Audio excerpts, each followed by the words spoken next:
Welcome to another video from budgetstrong.com. Thanks for joining me today.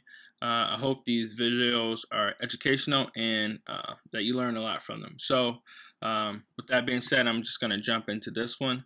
I've been telling you that if you've seen any of my other videos that I would keep a record of how I do with my credit score and track how I progress from once having a 616 credit score all the way up to my goal, which is 720. And I'm sure I have another goal after that, but for right now it is 720, and as I work my way up. So last week, or actually I think just a few days, last week I did a video on how my credit score has gone up from 682 to 689, and today I got an alert and my score went up again to 705. So I've been progressively moving up my score and just my actions and things I've been doing, and I want to talk a little bit about that today.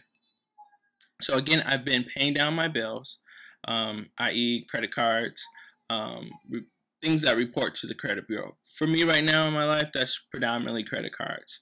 And so I've been really knocking debt down and just doing the right things by paying my bills on time, opening new accounts appropriately, and things of that nature. So open and establish credit lines with my credit union, just a variety of different things that I've done over time. And so it's been paying off because now my credit score just went up again.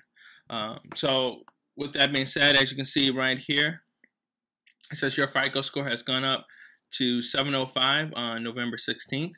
It says that your new score of 705 may qualify you for an interest rate of 3.15. This rate as of November 16th for a 30-year mortgage. So that's really, really fantastic to see that.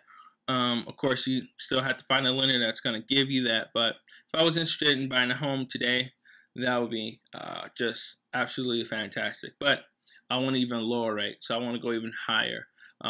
As you continue to get a better score and a better profile of your financial history, it matters that 0.01% that of debt that goes or debt that you don't have to pay when you have interest on a loan. So that can equal thousands of dollars, $40,000, $50,000, $60,000 of a difference in what you would pay for a mortgage over the course of 30 years. Not that I support having a 30-year mortgage unless it's a property that you're not paying for, i.e. income property. That's a bit different. So let's look at my history now, and I'm going to switch the page, and you'll see that in a moment.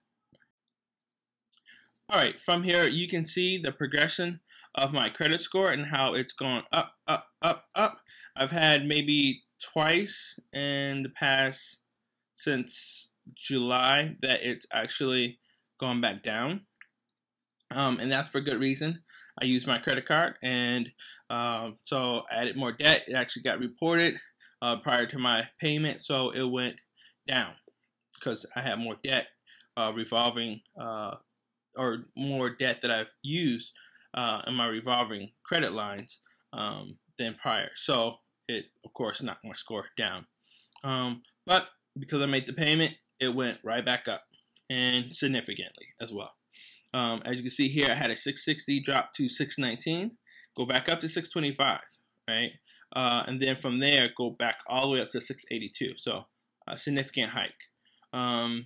But here you see in the past 3 days, it went from a 689 to a 705. So now I have a credit score, of 705, which is nice because as you see, even before, actually 609 at one point, I was all the way at a 609. So that's pretty significant increase. So I was mistaken. Not 616 was my lowest score. 609 for what I can see here. But I've literally that means I've almost done 100 points in, I want to say, what, 5 months? Yeah, almost 5 months. So December would be 5 months. So in 4 months, I've had a significant increase. And if you want to count from the time I had the 609 in August, that's less than 3 months. So very big changes are happening, and I'm really happy and excited just to see that, you know, through my financial responsibility, I've been able to change my situation as far as lenders see me, which is really important when you want to start talking about getting loans for things like a car, which I don't support. But if you do, you want to make sure you have the best rates possible for getting a home or income property, which I definitely do support. Cause I just believe in keeping debt to a minimum. And if you can produce something that turns into an asset, not that a home you live in is an asset, but income property is an asset. But of course, naturally, you need some place to stay. So if you do decide to get a home, then great for you, no problem. But just know what you're getting into. So with that being said, make sure that you can get the lowest interest rate possible, okay?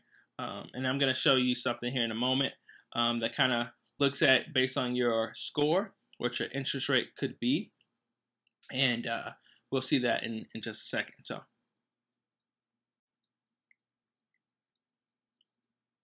all right, so now we are at the page where it talks about what your score means to you. And as you can see here, it talks about the average interest rates for your score. So this is my score, a 700 or 705. So I'm at the very tip end of the score, which is 3.151%. Okay. Now, if I were to try to get a loan, I probably wouldn't even have been able to qualify for a loan for the 609 FICO score I had before. As you see, it's not even on this chart. But let's say I did have the 620 or 625. I'd be paying 4.518 on interest for a 30-year mortgage, which is a significant hike.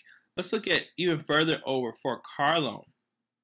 500 to a 589 score, 17%.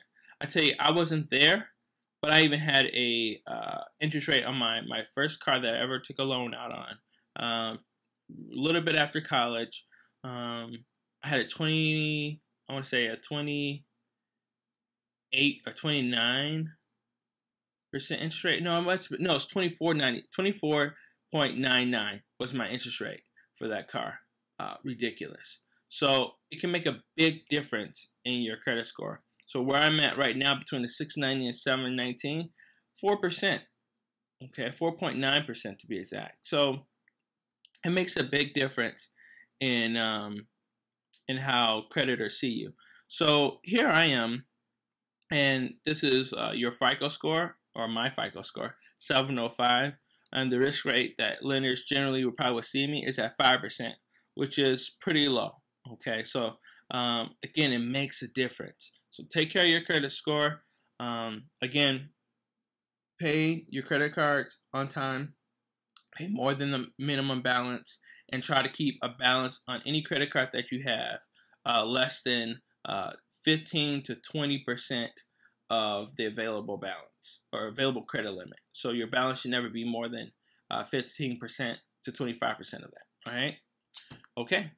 Talk to you soon. Thank you for joining, watching, live, learn, be happy. BudgetStrong.com.